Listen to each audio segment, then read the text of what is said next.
Medea, meanwhile, took from the hollow casket a charm which men say is called the Charm of Prometheus. If a man should anoint his body therewithal, having first appeased the maiden, the only begotten, with sacrifice by night, surely that man could not be wounded by the stroke of bronze, nor would he flinch from blazing fire, but for that day he would prove superior both in prowess and in might. It shot up, firstborn, when the ravening eagle on the rugged flanks of the Caucasus let drip to the earth the blood-like ichor of tortured Prometheus. And its flower appeared a cubit above the ground, in color like the Carishian crocus, rising on twin stalks. But in the earth the root was like newly cut flesh. The dark juice of it, like the sap of a mountain oak, she had gathered in a Caspian shell to make the charm withal, when she had first bathed in 7 ever-flowing streams, and had called 7 times on Brimo, nurse of youth, night-wandering Brimo of the underworld, queen among the dead, in the gloom of night, clad in dusky garments.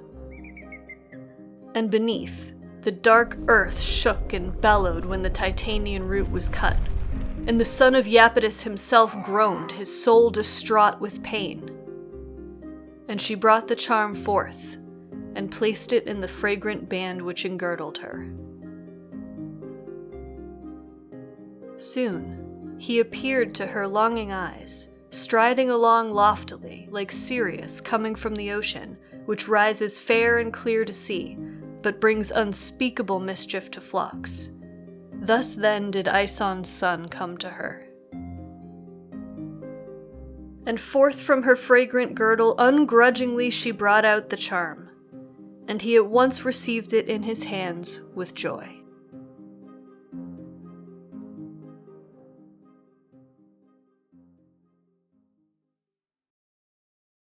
Well, friends, happy Halloween, and if this is your first time here, welcome to the Hearth of Haemonia. This month we've been talking about the myth of Jason and Medea, and in this last episode we'll finally get to see Medea in all of her magical power. Before we get started though, I do just want to shout out my Halloween costume. This is something I've been working on actually for a few years, but this year is the first time that it's actually constructed enough to be worn. So here it is. This dress is modeled off of the John William Waterhouse painting of Medea as she is pouring out the Prometheus Charm for Jason. There are still things I want to do to this costume. I've left the sleeves unfinished for now. I'm happy to just have them kind of dangling along. And I've stitched the snakes onto the skirt, but I've only been able to embroider one. So I'll keep plugging along at this dress, but here it is now finally ready to be worn, and I am embodying Medea as we talk about her magic powers. When we first meet Medea in Apollonius's Argonautica, one of the first things we learn about her, actually before we see her, we hear about her by reputation. She is, first and foremost, a magical practitioner. And specifically, she specializes in herbal magic. So she understands how to use plants and harness their supernatural properties to make spells and potions and things to magical effect. And she learned all of this from her teacher in the magical arts, the goddess Hecate, who, among other things, is a goddess of witchcraft.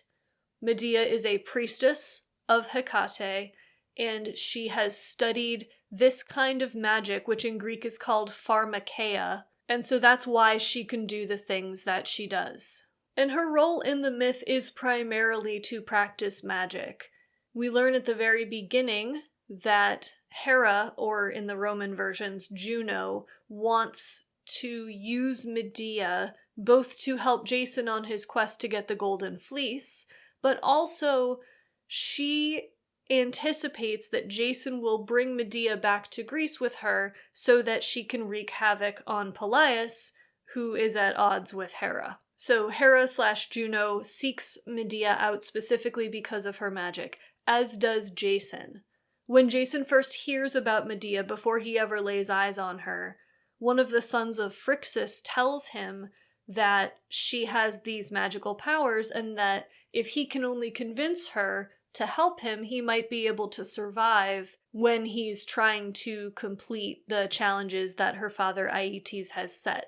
These are supposed to be impossible challenges, and without supernatural intervention, he's probably going to die. So this is Medea's role in the story. The first major ritual that we see Medea do is what is called the Prometheus Charm. And this is an herbal concoction that is applied to the body as an ointment, and as Apollonius describes it, if a man should anoint his body therewithal, surely that man could not be wounded by the stroke of bronze, nor would he flinch from blazing fire. And this will be really helpful to Jason as he tries to complete the tasks that Aeetes has set out for him. The first of which is plowing a field with bulls that breathe fire, so the charm will protect him from their fire. And then the second one is that he has to fight a group of men that have sprung up from the earth from the teeth of dragons. And so he's going to get into a sword fight, and so protecting him from the stroke of bronze is how he's going to get out of this mess. And this spell is concocted using a plant that grows up in the Caucasus Mountains that is supposedly sprung up from the blood of Prometheus. Prometheus is the Titan who brings fire to mankind, so this is where the fire part of this ritual comes in. He steals fire from the gods and he gives it to humans, and for that act he is punished by being chained to a rock, and an eagle comes and eats from his liver every day. When this happens, the blood falls to the ground and up springs this plant, and this is what Medea uses to craft this spell. Valerius Flaccus's version goes like this. Then she girds up her robe and takes forth a Caucasian herb of potency sure beyond all others, sprung of the gore that dropped from the liver of Prometheus, and grass, wind-nurtured, fostered and strengthened by that blood divine among snows and grisly frosts, when the vulture rises from his feasting on the flesh, and from his open beak bedews the cliffs. He goes on to say that Hecate was the first one to discover this herb, essentially, and then she showed Medea where it was and taught her how to harvest it. And when it's harvested, you can actually hear Prometheus crying out in pain. Valerius Flaccus says, "Fruitlessly doth he groan, beholding the face of the Colchian maid. Then all over the mountain pain contracts his limbs, and all his fetters shake beneath her sickle." And so this is the spell that she gives to Jason, and we know that it works because he completes the first two tasks, the sowing of the field with fire-breathing bulls, and fighting off the race of dragon-born men. But Aeetes gives him a third task, which is to retrieve the golden fleece from the grove of Ares, or Mars in the Roman sources, which seems easy enough, except that the fleece is guarded by a giant serpent who never sleeps. And in order to complete this third and final task and finally win the fleece back, the object of his quest, Jason needs Medea's help once again.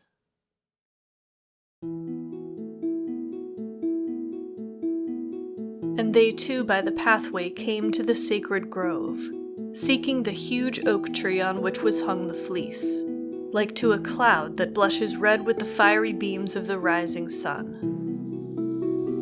But right in front, the serpent, with his keen, sleepless eyes, saw them coming, and stretched out his neck and hissed in awful wise. And all round, the long banks of the river echoed, and the boundless grove.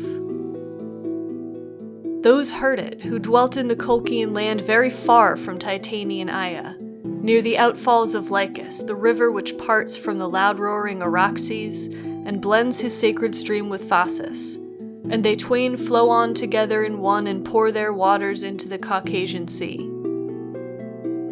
And through fear, young mothers awoke, and round their newborn babes who were sleeping in their arms threw their hands in agony, for the small limbs started at that hiss. And as when above a pile of smoldering wood countless eddies of smoke roll up mixed with soot, and one ever springs up quickly after another, rising aloft from beneath in wavering wreaths, so at that time did that monster roll his countless coils, covered with hard, dry scales. And as he writhed, the maiden came before his eyes, with sweet voice calling to her aid Sleep, highest of gods, to charm the monster. And she cried to the queen of the underworld, the night wanderer, to be propitious to her enterprise. And Aeson's son followed in fear, but the serpent, already charmed by her song, was relaxing the long ridge of his giant spine, and lengthening out his myriad coils like a dark wave, dumb and noiseless, rolling over a sluggish sea. But still, he raised aloft his grisly head, eager to enclose them both in his murderous jaws. But she, with a newly cut spray of juniper, dripping and drawing untempered charms from her mystic brew, sprinkled his eyes while she chanted her song, and all around the potent scent of the charm cast sleep. And on the very spot, he let his jaw sink down. And far beneath, through the wood with its many trees, were those countless coils stretched out. Hereupon Jason snatched the golden fleece from the oak at the maiden's bidding, and she, standing firm, smeared with the charm the monster's head, till Jason himself bade her turn back towards the ship, and she left the grove of Ares, dusky with shade. Medea calls on two divine figures in her incantation. The first is Sleep, which Apollonius calls the highest of gods, and she also calls on Hecate, her patron goddess, and the goddess of magic, who would oversee something like an incantation. Her song charms the serpent, and it starts to fall asleep, and then she brings in more of her herbal magic to complete the ritual. So she takes another potion and uses juniper to cover the eyes of the serpent, and at last that puts him to bed. So not only can Medea do herbal magic, she also uses incantation. And these two things would have been used in conjunction with one another in ancient magic, as in modern magic. For those of you who practice or who know anything about it, this is the same kind of thing. If you're making a potion, if you're making a spell of some kind, you use spell ingredients, and very often you will chant incantations as well. Interestingly enough, we have another version of this scene in the much later Orphic Argonautica. As I said when I was introducing this source, it's much later, so a lot of time has passed between, just Apollonius's Argonautica and Valerius Flaccus's Argonautica a few centuries later, and then even farther after that you get the Orphic Argonautica. So the world is very different. The magical landscape has changed, and the landscape of religion has changed as well. And what we have in the Orphic Argonautica, as with all of the other Orphic literature, the hymns as well, is that operating in the background of everything that is said in this source, you have the Orphic mystery religion. Now, Orpheus is one of the Argonauts. This has been true at least since Apollonius's version. But in the Orphic Argonautica, as you might imagine, his role in things is stressed. So when we get to the scene where they need to get the fleece from the grove, Orpheus is the one who leads the ritual, and it is an elaborate ritual. Again, it's dripping with all of this other stuff going on in the background. As Orpheus, who is narrating, describes what the grove looks like, he lists a lot of plants that had ritual significance, and these long lists have to be signaling something to do with Orphic ritual itself. And the deities that they reference and the shrines that they reference are different as well. they pray to Munician Hecate and Agroterra, both associated with Artemis, and particularly her worship in the area of the Piraeus. So with all of that in the background, Orpheus leads this ritual, and it is rough. It involves sacrificing puppies to Hecate, because one of the attributes of Hecate is dogs and puppies. And there's lots of herbs and there's lots of chanting and stuff. And it's all very interesting, but that is what Orpheus is doing. And Medea doesn't really participate in that, other than he says on a few occasions that Medea provided him some of the ritual ingredients from her magical stores. But when it comes time to charm the serpent, this is what the Orphic Argonautica says. Quote, "Alone among us, Medea kept in her breast a fearless soul, for she had pulled up with her hands deadly roots. Then I, Orpheus, matched my divine voice with my tortoise-shell lyre, resounding deeply, plucking its lowest pitch string. I called upon Sleep, king of the gods and all men, to come and beguile the might of the immense snake." So even though the Orphic Argonautica departs quite a bit in overemphasizing Orpheus and putting him in, and maybe de-emphasizing Medea's role in the magical part of this scene, nevertheless, you still see the threads of the story carried through. Orpheus calls on Sleep, king of the gods and all men. And once the serpent has been charmed and falls asleep, the Argonauts can get the fleece and escape Colchis and go back to Greece.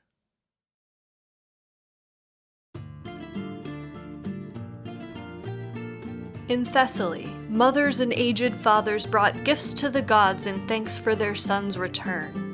The altars were laden with incense which melted over the flames. The promised victims with gilded horns fell under the axe. But Aeson, the father of Jason, could play no part in the general rejoicing. The tired old man was nearing the end of his life. His son then said to Medea, "I grant, dear wife, that you've saved me from death. You have given me all, and the sum of your many kindnesses truly passes belief. Yet I ask, if your magical powers can do it, and what can they not? Subtract a few of my years to add to the years of my father." He couldn't restrain his tears. Medea was moved by the loyal devotion which prompted this plea, and remembered the father she'd falsely betrayed and abandoned. Without confessing these feelings, she answered, "Dear husband, how could you suggest such a crime? Do you truly think that I could ever transfer a part of your life to another? Hecate wouldn't allow it, and you should never have asked. But still, my Jason, I'll try to do you an even greater favor than what you are begging. I'll use my arts to prolong your father's years without lessening yours, if only the three-formed goddess will help and support this daring attempt with her presence." 3 nights had still to go by before the horns of the moon could meet in a perfect orb.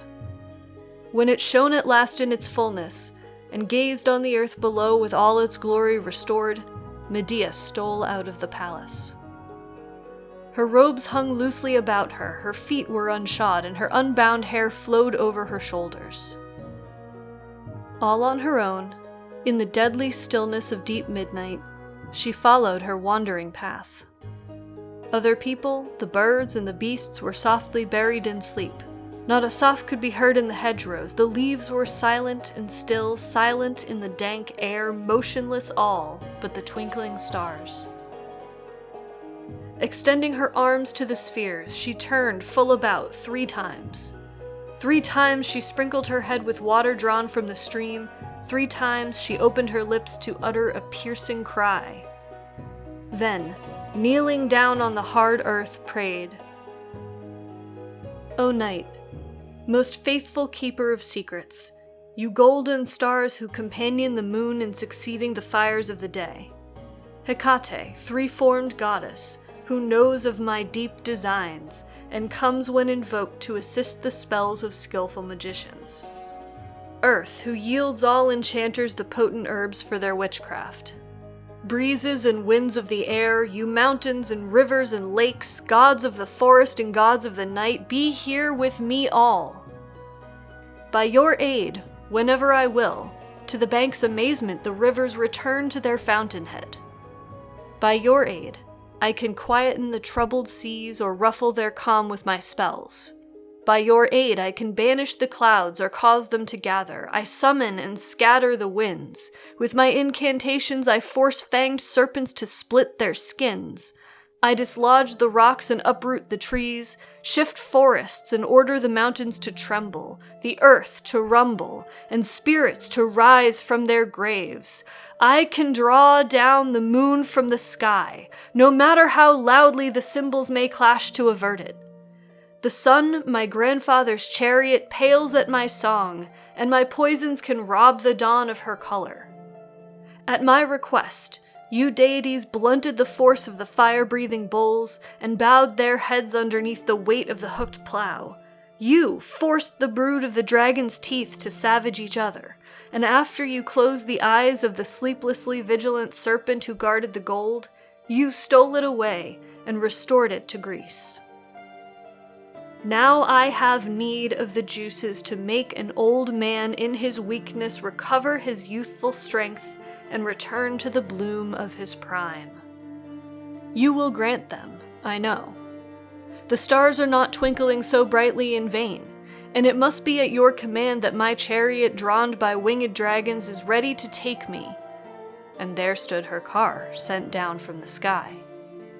As soon as she'd mounted and stroked the bridled necks of her serpents, she gave a shake to the slender reins and was swept to the sky, from where she looked down on Thessalian Tempe and steered her dragons to places she knew would provide her with herbs.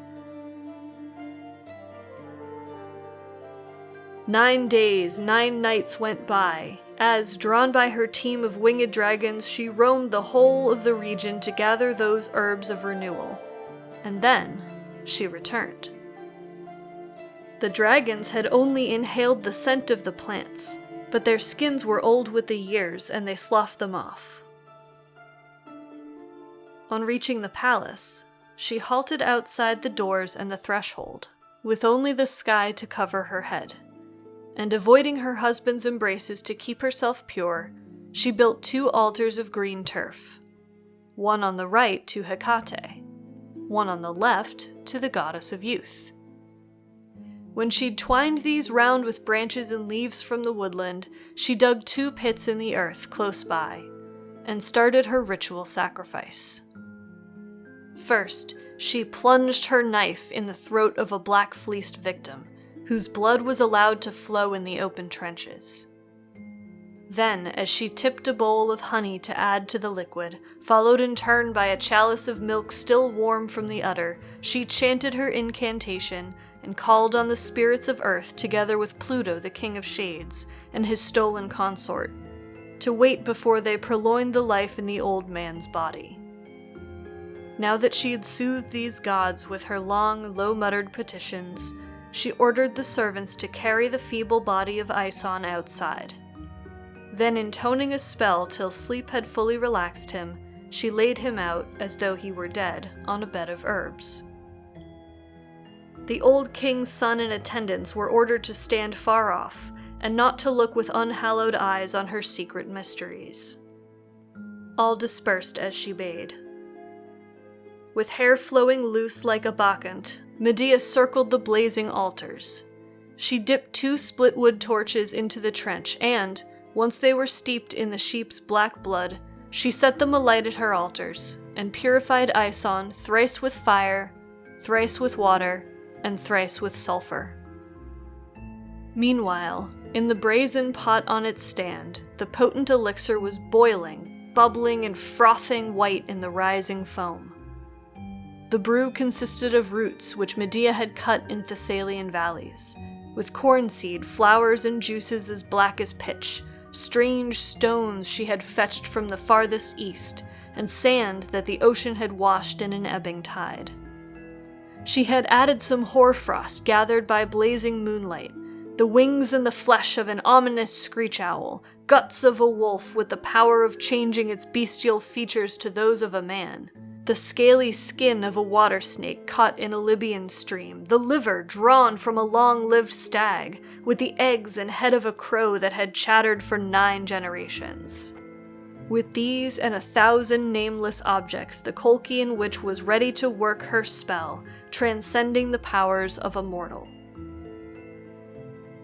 Dipped in the branch of an olive, once fruitful but long since withered, she stirred the ingredients up and mingled the top with the bottom. And look! The dry sticks circling around in the boiling cauldron changed. To start with, from gray to green, and then in a short while sprouted with leaves, was suddenly laden with fat, ripe olives. Whenever the foam on the fire spilt over the side of the vessel and hot drops fell to the ground, the soil turned green, and a cluster of flowers arose on the soft, lush grass. As soon as she saw this, Medea unsheathed her sword and drew a cut in the old man's throat, so letting the blood drain out of his body. She then replaced it with juice from the pot. When Aeson had fully absorbed this, either by mouth or by way of the wound, his hair and his beard lost all of their whiteness and quickly returned to a lustrous black. His leanness, pallor, and withered features had all disappeared. Those wrinkles and creased old cheeks filled out with their firm new flesh. His limbs grew supple and strong. In utter amazement and wonder, Aeson remembered himself in his younger days 40 years earlier.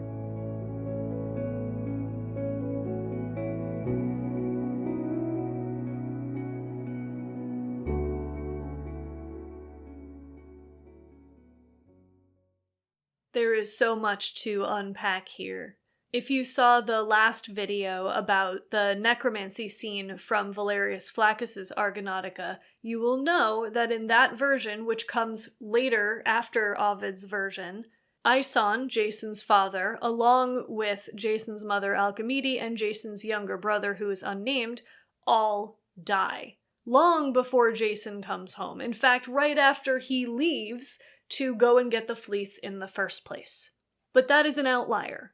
Because this version, Ovid writes during the Augustan period, so this is an older version, and this one is maybe the more famous because of this ritual that Medea does. Medea's magic is so powerful that she in fact can cheat death itself. She convinces Pluto, which is the Roman name for Hades, and Persephone to wait a little while longer before they take Aeson down to the world of the dead. And through her ritual, which again involves lots of spell ingredients put together into a potion, along with incantations, through this ritual, Medea restores Aeson back to youth. But what does she have to do first? She has to slit his throat and let all of his blood pour out so that she can replace it with this potion. First of all, this is very Roman. The Romans love their dark and gory magic, and even though this is before things really ramp up with the dark and spooky tastes, nevertheless, here it is. And it has everything you could ever want. At least it has everything that I could ever want. First, as Medea is praying to Hecate and to all of the powers of earth that give her her magical potency, she gives a list of all of her magical powers. Now, this has become by this point a standardized, not really standardized, but stock typical list of magical powers that witches have and things that witches can do. So they draw the moon down from the sky, they make rivers run back in their course, they mess with night and day, the length of day and the length of night, they can change all of that, and all sorts of other things that they can do, even down to threatening and persuading the gods, especially the gods of the underworld, to do their bidding. If you want a little crash course in what these lists are all about, I'll refer you to a video I made over the summer about another witch from Ovid's poetry named Dipsas. But it's not just Ovid that does this. This shows up when witches appear in Roman poetry pretty much all the time. We even see it in Valerius Flaccus's Argonautica when he's describing how Juno, or Hera, wants to use Medea's powers. He says, "Medea alone comes to her mind. All her thoughts are centered on the maiden only, than whom none is more potent at the nightly altars. For responsive to her cry and to the juices she scatters in desolate places, the stars are halted, trembling, and the sun, her grandsire, is aghast as he runs his course. She changes the aspect of the fields and the tracks of the rivers. All things are bound fast in their own deep slumber. Old folk she seethes again to youth." I wonder what he's talking about. "And lawlessly assigns them yet more spindles. At her did Circe, mightiest in the ways of terror. At her did the stranger Phrixus marvel." So these lists are pretty standard as Medea is going through and describing all of the things that she can do here in this story. And when Medea actually does her ritual, we see some of the elements related to the underworld and kind of deities or supernatural figures related to the dead that we saw last time when we talked about the necromancy. So she dug 2 pits in the earth close by and started her ritual sacrifice. First, she plunged her knife in the throat of a black fleece victim whose blood was allowed to flow in the open trenches. If you remember from last time, in order to access the spirits of the dead, the standard ritual for necromancy is you dig a pit, you sacrifice a black ram, and let its blood flow into the trench, and then the spirit can drink the blood, and after it's drank the blood, then it can talk to you. She's not summoning any spirits of the dead here, but she is talking to the underworld, so she's using this ritual to access the underworld. Then she offers honey and milk to the spirits of the underworld. This again shows up in the necromancy that we talked about last time. And then she makes her request with an incantation to Pluto and Persephone, and they listen to her. And of course, the actual ritual itself, the herbs and spell ingredients bubbling in the cauldron, and then she pours it into Aeson's body, and he's restored to youth, and he takes on a younger appearance and his life is extended. I mean, all of that is just so great. The imagery is what you would expect from a witch nowadays, right? The bubbling cauldron and stuff like that.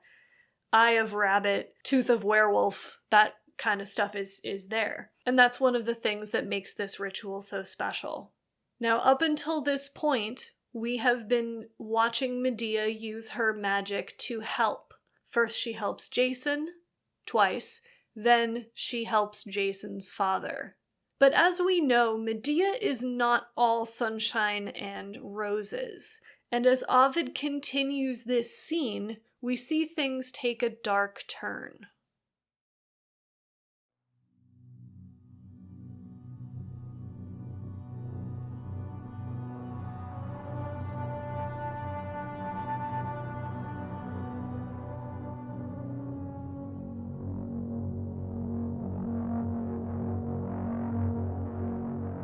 Black treachery next.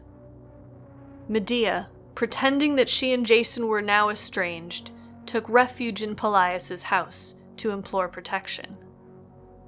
The king himself was enfeebled by age, but his daughters welcomed her gladly. In no time at all, their Colchian guest had cunningly won their hearts by a show of counterfeit friendship.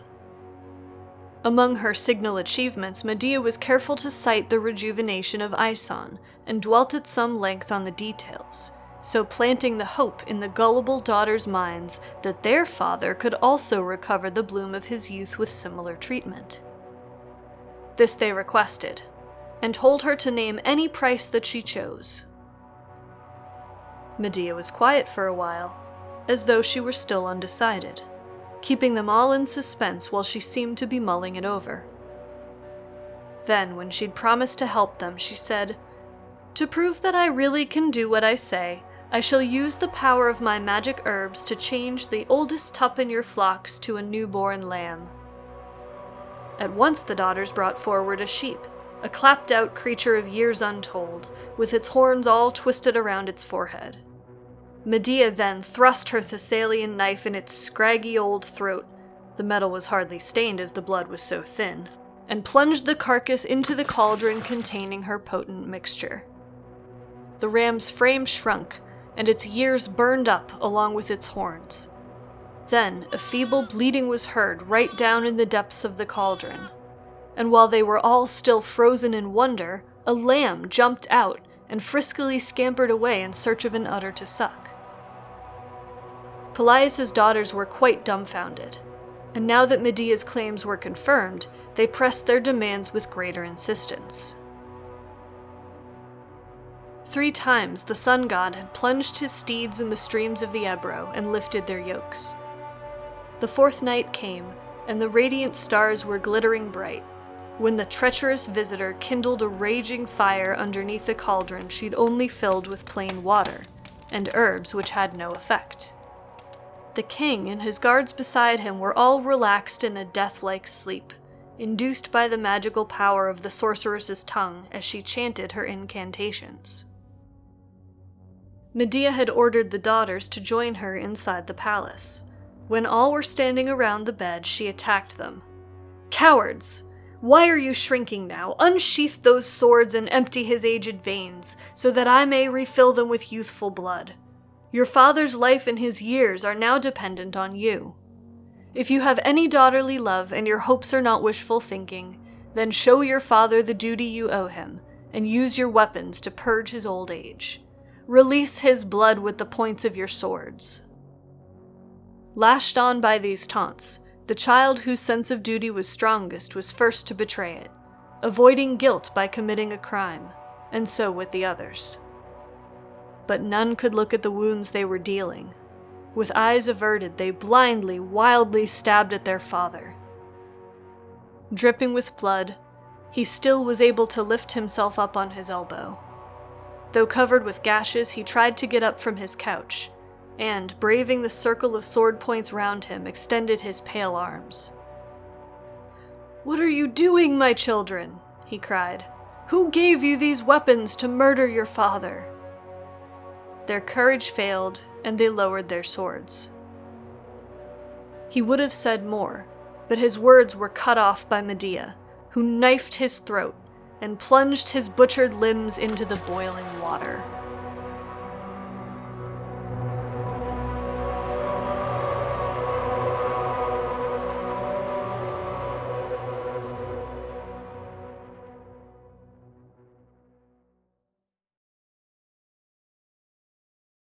This is the Medea that everybody knows and loves. She's using her magic for evil purposes. Still, in a way, she's trying to help Jason by eliminating one of his enemies. And the assumption, of course, would be, with Pelias gone, Aeson can be restored to the throne, and Jason will eventually succeed it. But here we see Medea using her powers to just kill someone. And in fact, the magic is kind of a sideshow to the murder, because the murder is actually just Medea tricking Pelias' daughters to stab him a whole bunch of times, and then she delivers the final blow. But she doesn't actually use her magic on him at all. She uses her magic to trick Pelias' daughters by showing them that she can revive a sheep back into a little lamb, but she doesn't need her magic to actually kill anybody. She's just using it for deceit in the course of committing a murder. And again, this is what Hera, or Juno, wanted her to do. She hates Pelias, she wants Pelias gone. Medea takes care of that for her. You would think that after doing the bidding of the gods, whether she knew it or not, after doing what Hera wanted her to do, that everything would work out in her favor. But as we know, the gods are indifferent to the suffering of humans. And instead of being rewarded and becoming the queen of Colchis, she and Jason are driven out of the city and they have to take refuge in Corinth. And when they get there, Jason decides that it is in his political interest to make a more politically suited marriage for himself, and he gets himself betrothed to the princess of Corinth, whose father is King Creon. So despite everything that she's done for him, Medea is left out in the cold by Jason as he takes on another bride. Jason thinks that this is a wise choice for himself, and he even tells her, in Euripides' play, he even tells her, "I'm doing this for us. Our marriage is illegitimate because you're a foreigner. We have children together. Your actions have driven us out of many places that we could have taken refuge, and now here we are in Corinth, and I'm making the best possible chance for us, and especially for our sons, to grow up and have some sort of standing in the world." He thinks this is wise, but as he finds out, it's not a good idea to piss off a witch.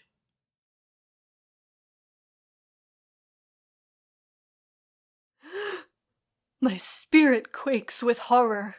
Some great disaster is at hand. Monstrously grows her grief, feeds its own fires, and renews its former strength.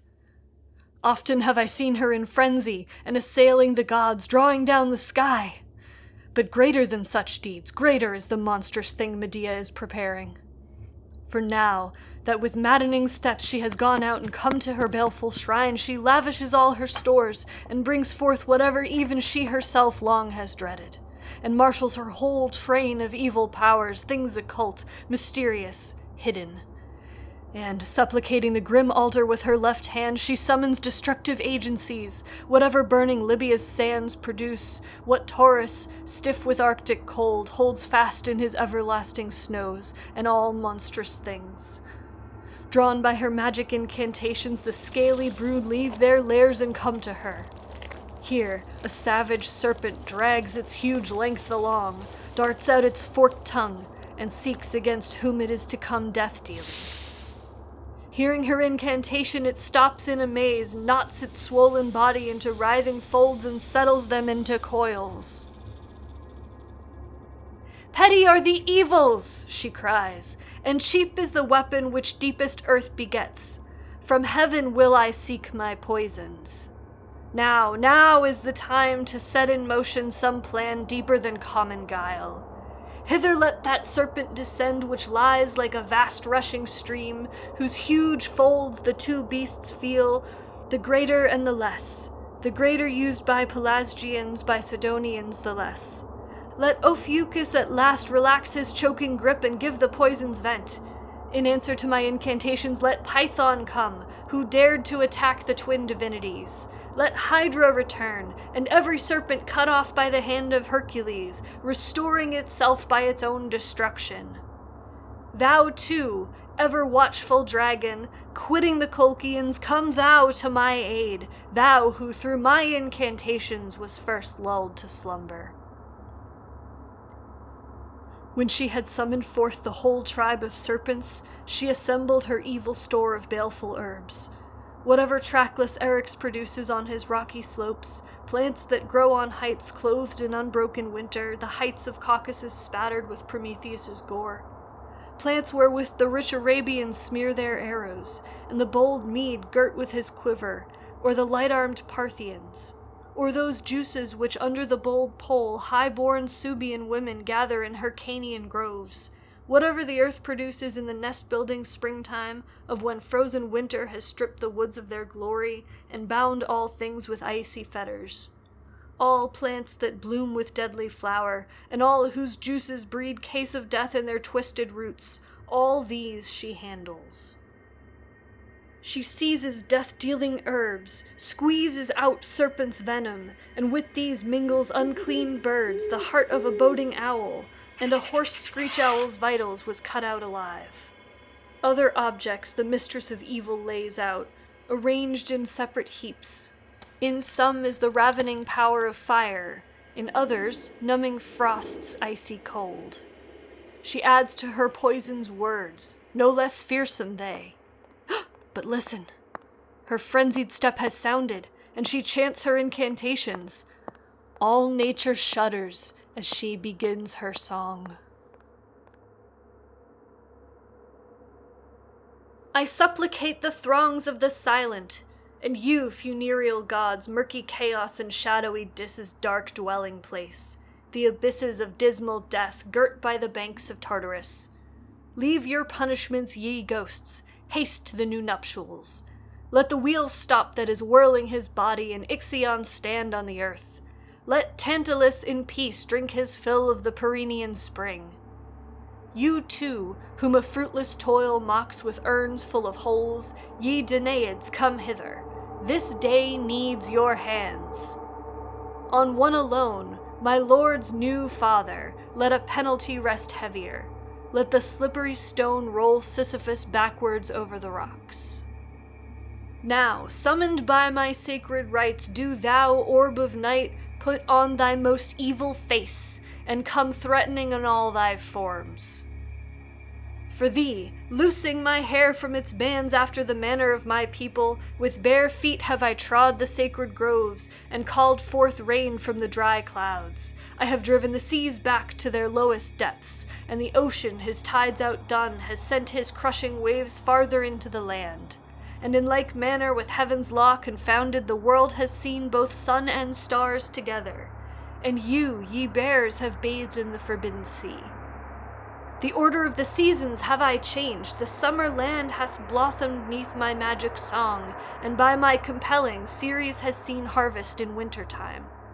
Phasis has turned his swift waters backwards to their source, and Hyster, divided into many mouths, has checked his boisterous streams, and flowed sluggishly in all his beds. The waves have roared, the mad sea swelled, though the winds were still, and the heart of the ancient wood has lost its shadow, when the bright day has come back to them at commandment of my voice. Phoebus has halted in mid-heaven, and the Hyades, moved by my incantations, totter to their fall. The hour is at hand, O Phoebe, for thy sacred rites.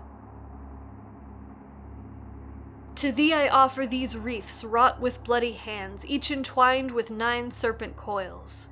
To thee these serpent limbs, which rebellious Typhoeus wore, who caused Jove's throne to tremble.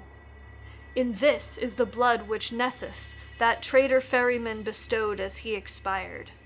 With these ashes the pyre on Ida sank down, which drank the poisoned blood of Hercules. Here thou seest the billet of a pious sister, but impious mother, Althea the Avenger. These feathers the harpy left in her trackless lair when she fled from Zetes. Add to these the quills of the wounded Stymphalian bird, which felt the darts of Lerna. You have given forth your voice, ye altars. I see my tripods shaken by the favoring deity. I see Trivia's swift-gliding car, not as when radiant with full face she drives the livelong night, but as when, ghastly with mournful aspect, harried by Thessalian threats, she skirts with nearer rain the edge of heaven. So do thou wanly shed from thy torch a gloomy light through air, terrify the peoples with new dread, and let precious Corinthian bronzes resound dictina to thy aid. To thee on the altar's bloody turf we perform thy solemn rites. To thee a torch caught up from the midst of a funeral pyre has illuminated the night. To thee, tossing my head with bended neck, I have uttered my magic words. For thee, a fillet, lying in funeral fashion, binds my flowing locks. To thee is brandished the glooming branch from the Stygian stream. To thee, with bared breast, will I, as a Maenad, smite my arms with the sacrificial knife. Let my blood flow upon the altars. Accustom thyself, my hand, to draw the sword and endure the sight of beloved blood. Ah! Self-smitten have I poured forth the sacred stream. But if thou complainest that too often thou art called on by my prayers, pardon, I pray. The cause, O Perses' daughter, of my too oft calling on thy bows is one and the same ever. Jason. Do thou now poison Creusa's robe, that when she has donned it, the creeping flame may consume her innermost marrow. Within this tawny gold lurks fire, darkly hidden. Prometheus gave it to me, even he who expiates with ever-growing life his theft from heaven, and taught me by his art how to store up its powers.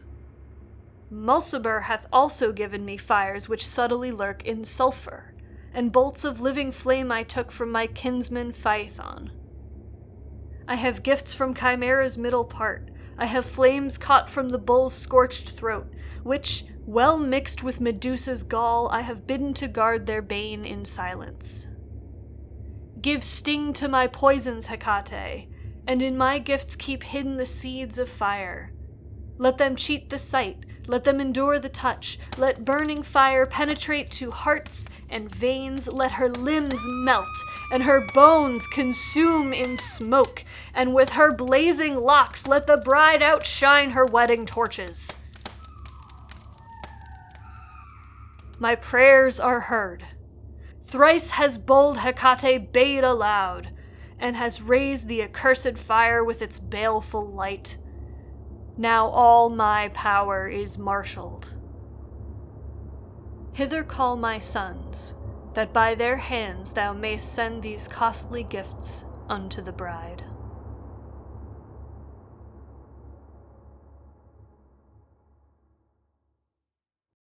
This really is the culmination of the Medea story.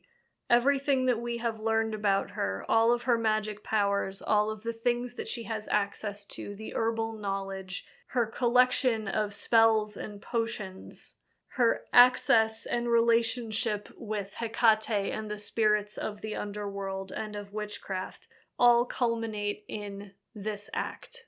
The last spell that Medea casts is to poison the robes of Jason's new bride, and give them to her children to deliver, so that when the princess puts on the robes, she combusts and is burned. And when this happens, we find out that Creon is so distraught at the sight of his daughter being burned alive that he throws himself onto her body, and he too is consumed in the flames. Euripides tells us that this happens, and he tells us that Medea has cursed these robes or put this magic spell on these robes to make this happen, but Seneca is the one that gives us all of the juicy ritual details. Medea includes in her spell the same plant that she used for her first spell, the Prometheus Charm, the plant that sprang up from the blood of Prometheus in the Caucasus Mountains. And to that plant she adds lots of other different plants, serpents, venom, the body parts of owls and various animals of ill omen. The screech owl, in Latin, the word is strix, which is also a word that's just used for witch. So these things are very closely associated. And she puts all of these things together and poisons the robe of, in this version her name is Creusa, the princess, and in Euripides, in the Greek versions, her name is Glauce. Doesn't matter, same person. And of course, to help her in all of this, Medea calls on her mentor, Hecate. She makes offerings to her, really mythologically rich offerings. The blood of Nessus, the feathers from the harpies, and the Stymphalian birds, which were killed by Hercules. So these are references to not only the Argonaut story, because Jason and the Argonauts encounter the harpies before they reach Colchis and pick up Medea, but also the labors of Hercules, who is himself an Argonaut. So all of these things are all tied together. She's offering all of these ritual objects to Hecate to get her to come and participate in the spell so that she can destroy Jason's new family. And she describes Hecate, she describes her as being harried by Thessalian threats. By this point, witches take on this reputation for being able to actually threaten and compel the gods themselves. So in the earlier rituals, Medea is appealing to Hecate and saying, "You help me out a lot. I am your priestess and I am a devotee of you and you've taught me everything that I know, please come and help me. But in this one, she's like, no, you will help me, so help me. Her power even transcends the power of the gods. And this is what makes witches so scary, is because they are this evil that can kind of rival the celestial gods that are supposed to be kind of like the good guys. She has turned really into a supervillain. So she poisons Creusa's robes, or Glauce's robes. She gives them to the children who pass them on. The princess and her father die.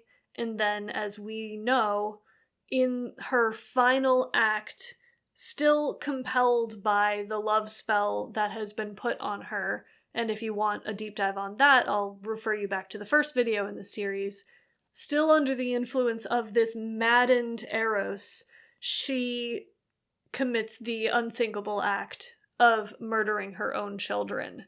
And she does not do this magically, she just kills them. And when she does, she leaves their bodies with their distraught father Jason, and she climbs into the chariot of her grandfather, the sun god Helios, pulled by serpents, and flies off into the sky. Medea is a character in Greek and Roman mythology like no other. She inspires future tales of witchcraft. She transcends all bounds of A, what a woman is supposed to be, and B, what a human being is supposed to be. She has access to not only magic, but to prophecy, which we also did a deep dive on. She can tell the future, she can compel the gods, she can bring people back to life, or I should say restore them to youth, and also kill people through magic and also just through sheer audacity. She is not a normal person, and the image of her flying away in her dragon-pulled chariot, which on the ancient Greek stage would have been actually acted out with pulleys and lifting the actor up from the stage into the air. And Medea is the only figure in Greek tragedy that this happens to that is not a god. So she's just not normal. This image just shows how unusual she is as a figure. As Greek and Roman literature develop, her name becomes synonymous with witch. Very often, poets will just say, the Thessalian woman. And even though she's not from Thessaly, it's because she came to Thessaly. So she's not Greek, but she becomes Greek in a sense, although never really fully accepted as a Greek. Anyway, her name and that epithet, the Thessalian woman, or even the Colchian woman or something, becomes a stand-in for just saying witch. She's one of the most recognizable figures from Greek and Roman mythology. Her story continues to be updated. New versions of it are being published even today. So it's hard to understate her importance both in mythology and in the history of witchcraft.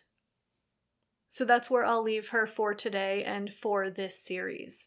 I hope that you have found this series useful and interesting. If you did, you can let me know by leaving a thumbs up down below. And as always, I am anxious to get into the comments. I will be spending some time in the coming days actually responding to all the comments in the last few videos. I know that I had some trouble with the first couple. I think it's mostly resolved now, so I should be able to answer everybody in the next couple of days. And other than that, this is the time of year where I slow down video production. So now that the Halloween season has passed already, somehow, I'm going to slow things down, so you can expect one video a month from me through January, and then we'll pick it up again as we get into the new year.